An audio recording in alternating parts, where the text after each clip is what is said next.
ভাই দেখ আমার গার্লফ্রেন্ড কত সুন্দর। আরে ওর থেকে তো আমার গার্লফ্রেন্ডই বেশি সুন্দর। আরে তোর গার্লফ্রেন্ডের ছবি দেখা একটু। আরে না বন্ধু, আরে তো কি হয়েছে, আমাদের গার্লফ্রেন্ডের ছবিও তো আমরা দেখাইলাম, আমরা তো ওয়ালপেপারও দিয়ে শুনছি, দেখালে কি প্রবলেম? তাহলে কি তুই ওকে ভালো ভালোবাসিস না? না রে বন্ধু, আসলে আমি ভয় পাই। কিসের এত ভয় পায়? মানুষের নজরে ভয় পাই। আরে তুই এখন ওই পুরোনো আমলেই পড়ে আছিস, আমি এসব কিছু মানি না। ভাই আমিও এগুলা মানি না।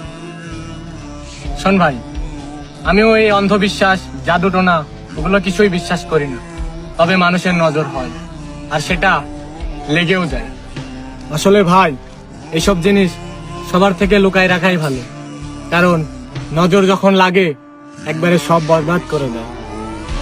লোকেরা বলে দেখাও, আমি বলি লুকিয়ে রাখো, কারণ এই দুনিয়ার নজর যখন লাগে তখন সাজানো সংসারও তছনছ হয়ে যায়। ভালোবাসুন, তবে একটু আড়ালে।